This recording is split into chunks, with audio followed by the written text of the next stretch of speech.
अरे आग लगे, ये भी कोई जिंदगी है। सुबह से चिल्लम चिल्ली पुकार सुन के मैं तो तंग आ गई हूँ।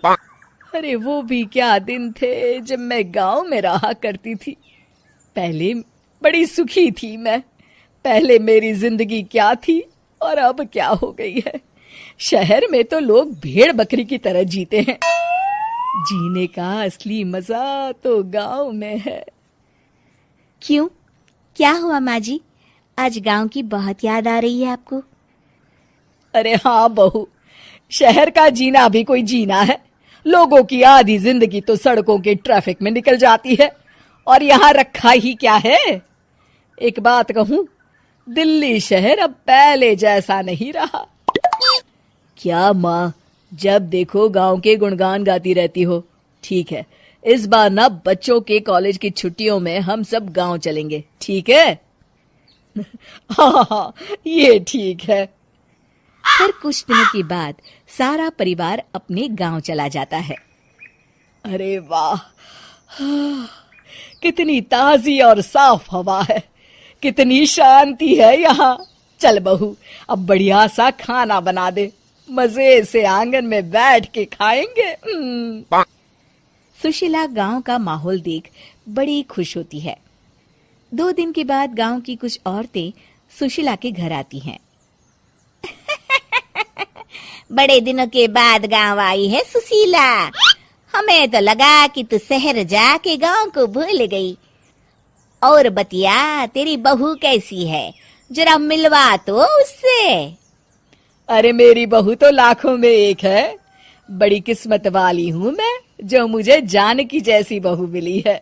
हमेशा मेरी सेवा में लगी रहती है और आज तक कभी पलट कर जवाब नहीं दिया उसने। सुशीला की बातें सुनकर सभी औरतें हंसने लगती है।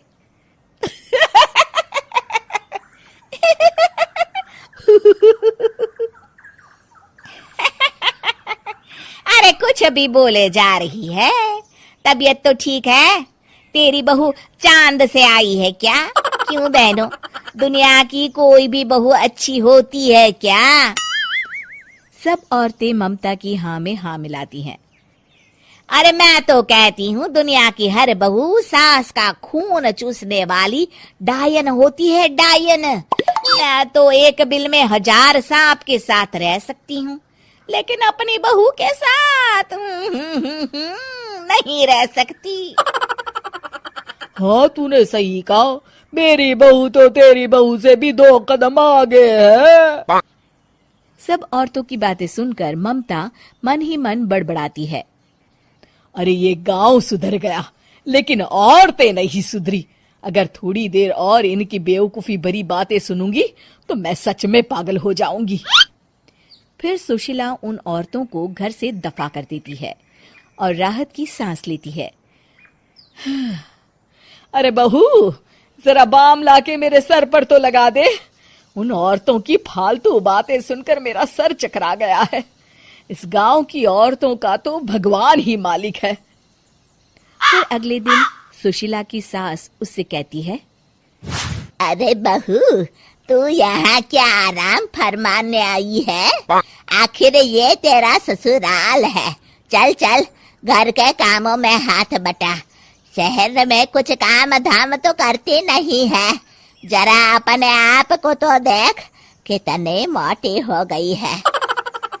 सारा दिन घर का काम करने के बाद शाम को सुशीला, हाय मेरी कमर, हाय मेरे पैरों ने तो जवाब दे दिया। आज तो मुझसे मक्खी भी न मारी जाएगी। अरे बहू, जरा आकर मेरे हाथ पैर तो दबा दे। जी माँ जी, अभी आती हूँ। तभी सुशीला की सास जानकी को रोकते हुए कहती है, अरे रुक जा बहू, एक दिन काम करके इसको इसकी नानी याद आ गई। हम लोग तो रोज इतना काम करते हैं, कोई जरूरत नहीं इसके हाथ पैर दबाने की। सुबह तक सब ठीक हो जाएगा। सुशीला अपनी सास की बातें सुनकर हैरान रह जाती है। इस तरह धीरे धीरे गांव आने के बाद सुशीला की परेशानी शुरू हो जाती है।